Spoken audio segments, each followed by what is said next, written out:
Oui, que toute notre vie soit une célébration de ta parole, de ta victoire, de ta présence. Garde-nous toujours, Seigneur, nous t'en supplions, et que ta parole, méditée ensemble ce matin, nous éclaire, chacune et chacun d'entre nous. Amen. Donc, bienvenue à ceux qui nous regardent sur Internet. Nous lirons l'évangile qui est prévu aujourd'hui, deuxième dimanche de Pâques. C'est dans l'évangile selon Saint Jean, chapitre 20, versets 19 à 31. Donc Jean 20, 19 à 31. Le soir de ce jour, qui était le premier de la semaine, les portes du lieu où se trouvaient les disciples étant fermées à cause de la crainte qu'ils avaient des Juifs, Jésus vint, se présenta au milieu d'eux et il leur dit : « La paix soit avec vous. » Et quand il eut dit cela, il leur montra ses mains et son côté. Les disciples furent dans la joie en voyant le Seigneur. Jésus leur dit de nouveau : « Que la paix soit avec vous. Comme le Père m'a envoyé, moi aussi je vous envoie. » Après ces paroles, il souffla sur eux et il leur dit : « Recevez le Saint-Esprit. Ceux à qui vous pardonnerez les péchés, ils leur seront pardonnés. Ceux à qui vous les retiendrez, ils leur seront retenus. » Thomas, appelé Didyme, l'un des 12, n'était pas avec eux lorsque Jésus vint. Quand il arriva, les autres disciples lui dirent donc : « Tu sais, Thomas, nous avons vu le Seigneur. » Mais il dit : « Si je ne vois pas dans ses mains la marque des clous, si je ne mets pas mon doigt dans son côté, je ne croirai pas. » 8 jours après, les disciples de Jésus étaient de nouveau dans la maison et Thomas se trouvait avec eux. Or Jésus vint, les portes étant fermées, et il se présenta au milieu d'eux et il dit : « La paix soit avec vous. » Puis il dit à Thomas : « Viens ici, Thomas, avance ton doigt et regarde mes mains. Avance aussi ta main et mets-la dans mon côté. Et ne sois pas incrédule, mais crois. » Alors Thomas répondit : « Mon Seigneur et mon Dieu. » Jésus lui dit : « Parce que tu m'as vu, tu as cru, Thomas. Heureux ceux qui n'ont pas vu et qui ont cru. » Jésus a fait encore en présence de ses disciples beaucoup d'autres signes qui ne sont pas décrits dans ce livre. Mais ces choses ont été écrites afin que vous croyiez que Jésus est le Messie, le Fils de Dieu, et qu'en croyant, vous ayez la vie en son nom.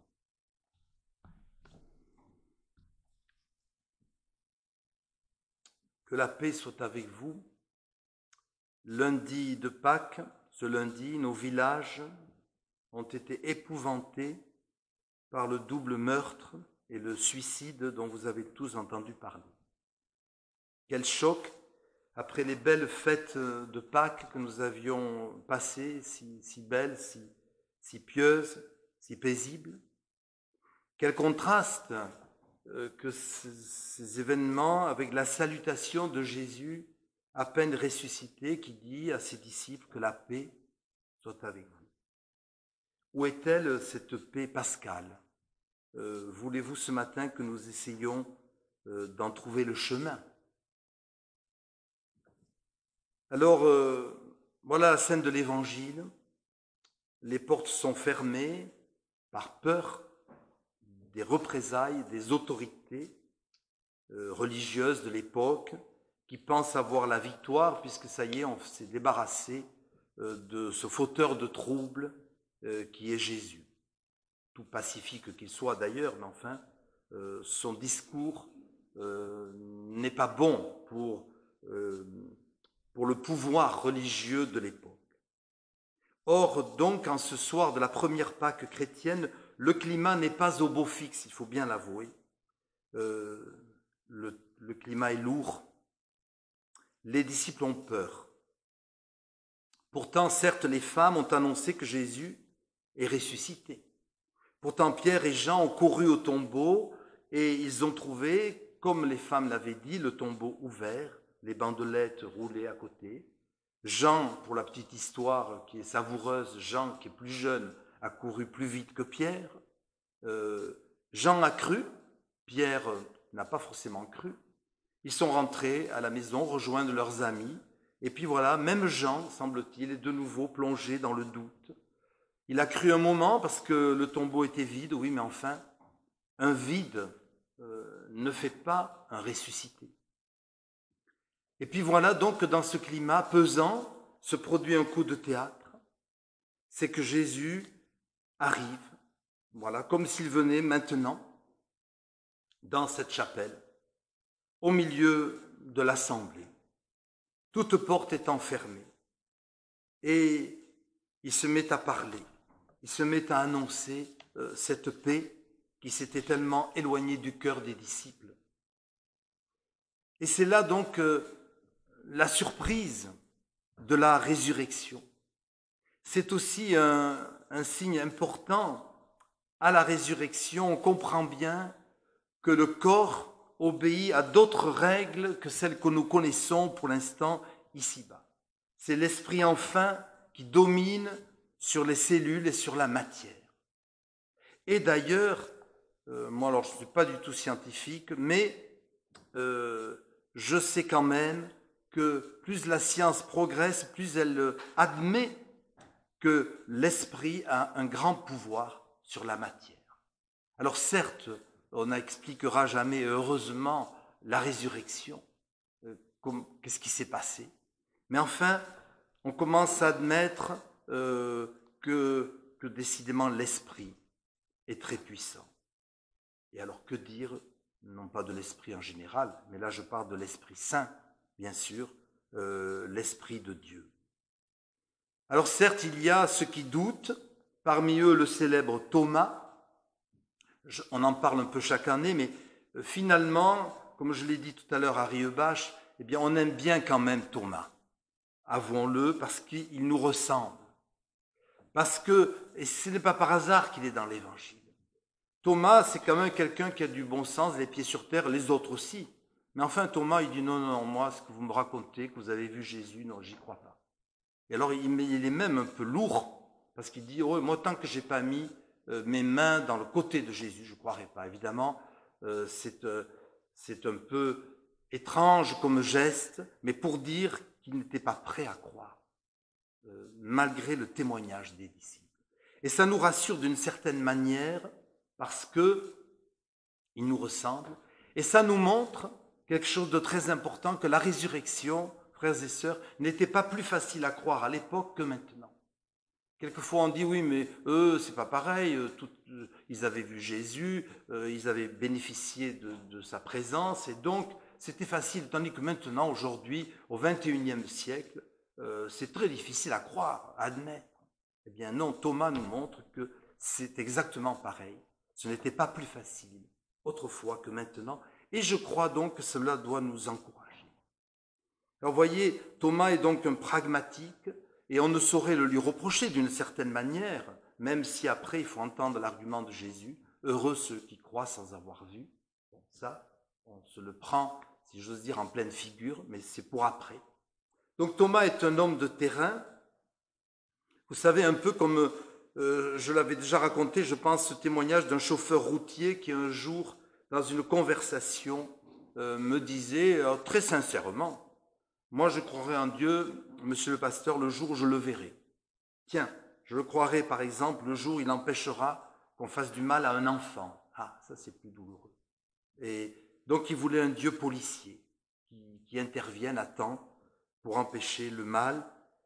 Et oserais-je transposer cela en disant, eh bien, le jour il empêchera qu'on assassine un couple d'agriculteurs pendant un repas d'anniversaire. Évidemment, c'est une vraie question. Et il ne faut pas la mettre de côté, bien sûr, par une fausse piété, une piété trop rapide, une piété apparente.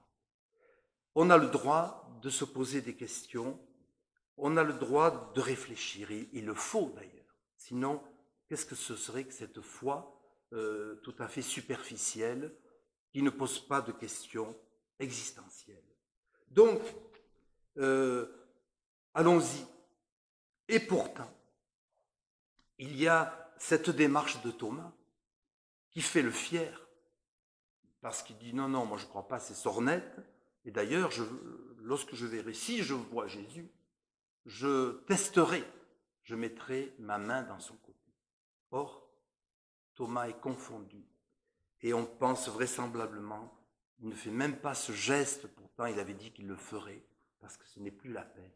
Parce que quand il a vraiment Jésus en face de lui, il est confondu et il tombe en adoration, mon Seigneur et mon Dieu. Ça suffit. L'esprit est plus fort que la chair. Voilà, frères et sœurs, Pâques.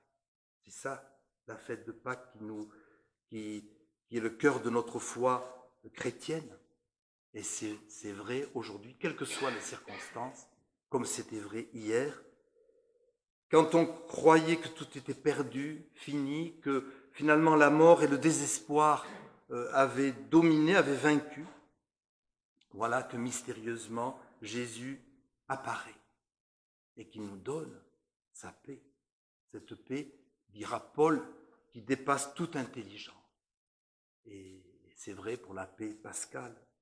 Alors, est-ce qu'il ne nous est pas arrivé, frères et sœurs, de faire tous cette expérience, de rencontrer l'espoir, de ressentir, j'ai presque envie de dire, de voir la présence de Jésus, de Dieu, au détour d'un chemin, alors qu'on pensait justement que tout était fini, que tout était grillé, que ça allait mal.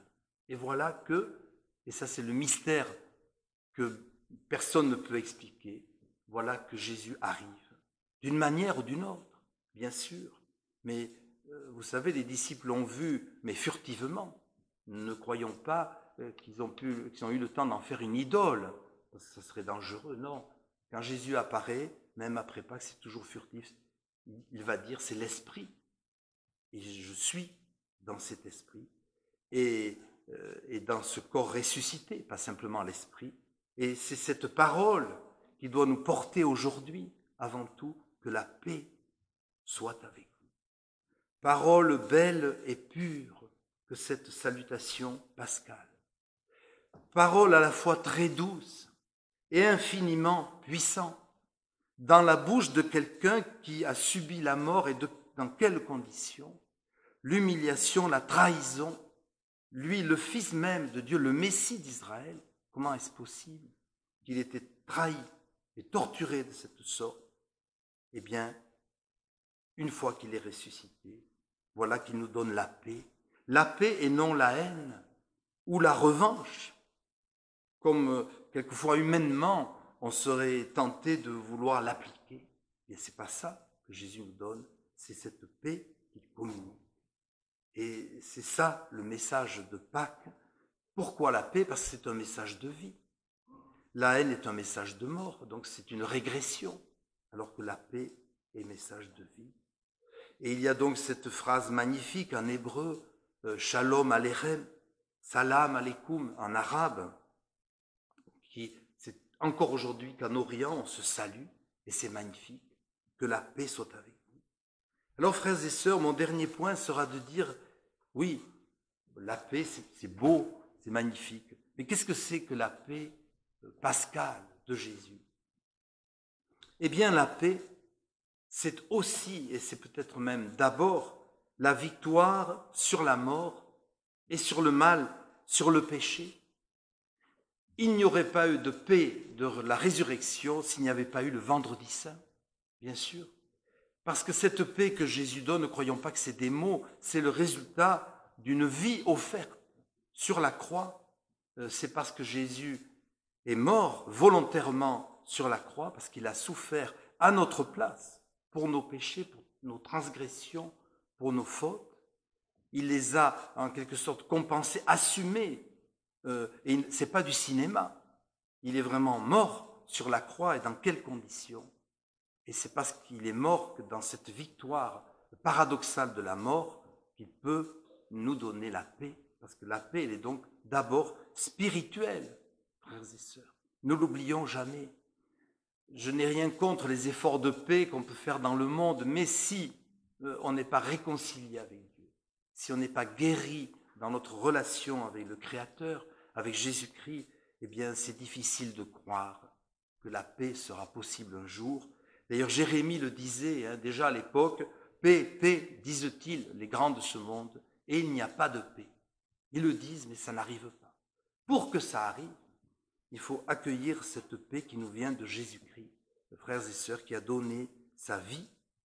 C'est parce qu'encore une fois, parce qu'il y a eu la mort, qu'il y a la résurrection. Alors bien sûr, c'est normal, on retient la joie de la résurrection et il ne faut pas s'en priver, mais n'oublions pas tout de même que cette joie est toujours liée à la souffrance de la croix, initialement. Alors frères et sœurs, puissions-nous ce matin, encore une fois, accueillir cette paix gratuite, je précise, et réelle. Ce n'est pas une fausse paix, celle-là, non, c'est la vraie paix que Jésus veut nous donner. Alors j'aimerais conclure par 3 questions qui peuvent peut-être nous faire réfléchir. Et ça sera ma conclusion. Et je précise que la réponse positive à chaque question entraîne la seconde, etc., jusqu'à la 3e. Donc, 3 questions en forme de conclusion. Premièrement, avons-nous la paix dans notre cœur? Cette paix dont je viens de parler. Est-ce que nous sommes sûrs, nous qui sommes là ce matin, d'être vraiment réconciliés avec Dieu? Et c'est possible. C'est un don gratuit. Nous sommes sauvés par grâce, au moyen de la foi, et pas par nos efforts ou nos mérites. Il suffit d'accueillir, mais pour accueillir, voulons-nous être assez simples, comme un petit enfant, qui ne pose pas trop de questions, pour accueillir cette paix gratuite que Dieu nous donne? Sommes-nous sûrs d'être pardonnés et sauvés? Et si nous devions mourir tout à l'heure ou demain ou plus tard, sommes-nous sûrs d'être sauvés, d'être accueillis par Jésus dans sa lumière pour toujours? Eh bien, ce n'est pas de la prétention, c'est une promesse. Et il ne faut pas se priver de cette certitude. Celui qui croit est sauvé. Point final. Deuxième question. Puisque ou si nous avons cette paix, Pascal, cette paix par Jésus-Christ dans notre cœur, voulons-nous la communiquer autour de nous, auprès de tous ceux que nous allons rencontrer aujourd'hui, demain et tous les jours? C'est ce que dit Jésus après tout, et c'est la petite Pentecôte, comme on l'appelle. Il souffle sur eux et il dit pardonnez les péchés. Tous ceux à qui vous pardonnerez les péchés, ils leur seront pardonnés. Ceux à qui vous les retiendrez, ils leur seront retenus. Donc, nous avons une mission. Nous qui avons reçu cette paix du Christ dans notre cœur, voulons-nous, en lui faisant confiance, témoigner, chacun à sa manière, bien sûr. Il y a 36 000 manières d'évangéliser, mais enfin, le tout, c'est de s'y mettre, et non pas de donner ça aux autres. Voulons-nous, si nous avons reçu cette paix, Pascal, voulons-nous la transmettre autour de nous? Troisième question, enfin, et dernière. Si notre cœur est rempli de la joie et de la paix, Pascal, voulons-nous sérieusement l'appliquer dans nos relations avec les autres? Alors là, c'est plus purement spirituel, c'est social, c'est horizontal. Qui que ce soit que nous rencontrons, toute créature, tout homme, toute femme que nous rencontrons, quel qu'il soit, voulons-nous lui donner par nos paroles, mais d'abord par notre exemple, par notre attitude, notre manière d'être, tout simplement. Voulons-nous favoriser la paix tout autour de nous? Alors, frères et sœurs, je pense que c'est le cas, et si nous avons répondu oui à ces 3 questions, bon, pardonnez-moi ce simplisme peut-être, mais si nous avons répondu oui, alors oui, décidément, nous sommes sur le chemin de la paix, et c'est sûr que la paix de Pâques fera le tour du monde. Amen.